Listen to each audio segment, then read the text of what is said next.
Guys, today we are going to talk about the fractional powers. That means today what we are going to do, we are going to convert it from surd form to index form. Surd form means something with a square root sign. If there's a square root sign, look at this one, square root of x. Square root of x means there is a 2 there. So we normally don't write that 2 over there, that is square root of x. So when we convert that square root form into an index form, can you see that 2 there? So we write it as x to the power of half.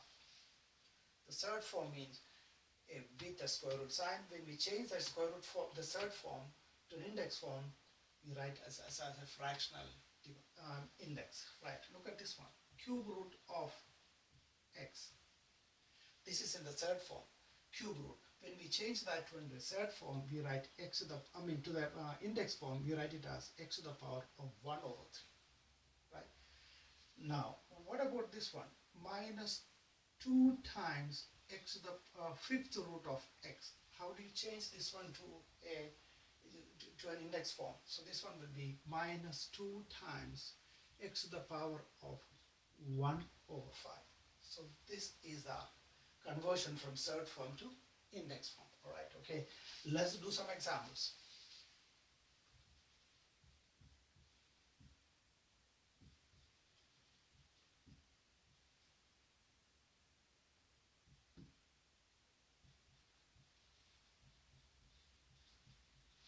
So we are going to write first one square root of y, second one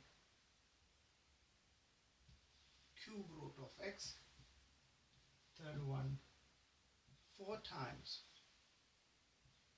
fourth root of x, and next one we are going to write minus 2 times sixth root of y. This one we are going to convert it to, we are going to convert these numbers into index form. Look at this one, this is in the surd form. We are going to change this one to index form. When you change this one to index form, this one is square root of y, we write it as y to the power of half. That means square root of y means there is a 2 there. Now look at the second one. Second one is cube root of x. This is in the surd form. When we change it to an index form, we write, can you see that 3? So we write x to the power of 1 over 3. Right. Look at the third one. 4 times fourth root of x. 4 times fourth root of x. When we change this one to an index form, 4 times fourth root means x to the power of 1 over 4. Right. Number 4, minus 2 times sixth root of y. We write it as minus 2 y to the power of 1 over 6. Right. Okay. We are going to write the following. Write this in surd form. We are going to write the following question into index form. Right. This is given in index form. 2x to the power of half. Third one, x to the power of 1 over 6. For 9a to the power of 3a, 3 over 2. This one we are going to write it into surd form. Look at this one. This is given in index form. We are going to change this one to the surd form. Look at this one. X to the power of half. X to the power of half means that is square root of x. Look at number 2. 2 times x to the power of half. 2 times, this one we are writing it as 2 square root of x. Look at number 3. X to the power of 1 over 6. X to the power of 1 over 6, we are going to write it as sixth root of x.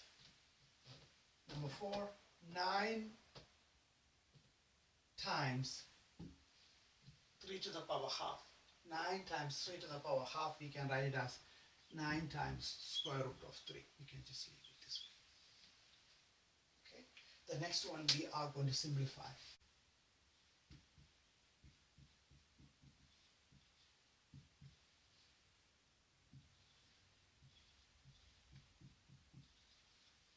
Okay, look at this one. Can you simplify this one?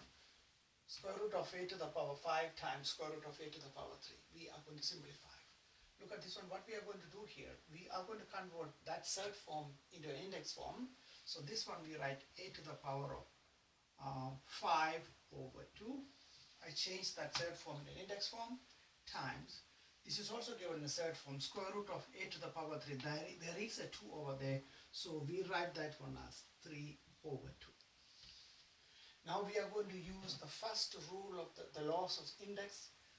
Can you see that one? That's a common base. So we take a as the common base, that is a power. So we add the powers, 5 over 2 plus 3 over 2.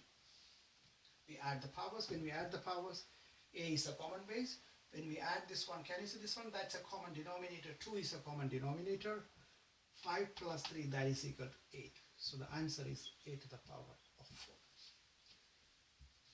Number 2.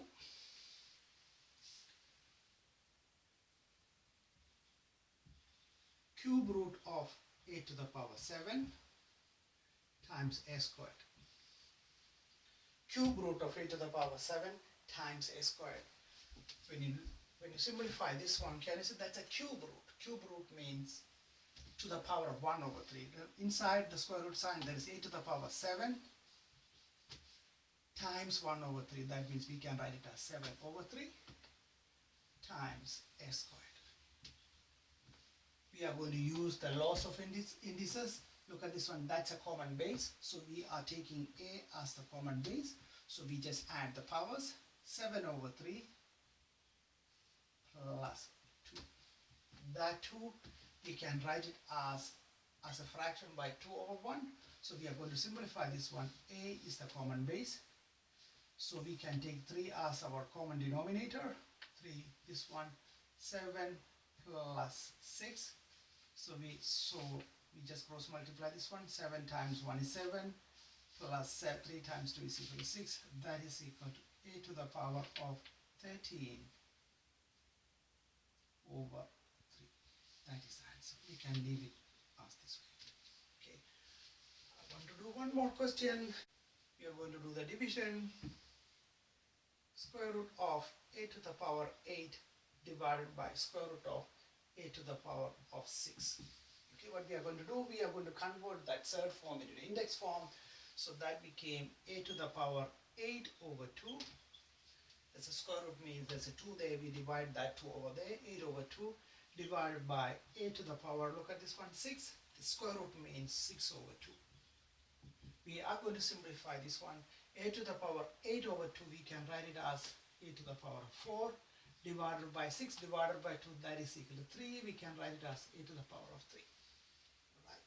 Now we are going to use a second law of index, so that is a to the power, that's formula, I don't know you guys still remember from last year, a to the power m divided by a to the power n, we can write a to the power m minus n. So that is equal to, can you see that a and a is a common base, so we can take a as a common base, then you take away the power, that is equal to 4 minus 3, that's equal to okay, is the answer. Okay, now what we are going to do today, your 2.6 algebra workbook, page number 13 and page number 13 and 14 from your Walker Maths workbook. Thank you.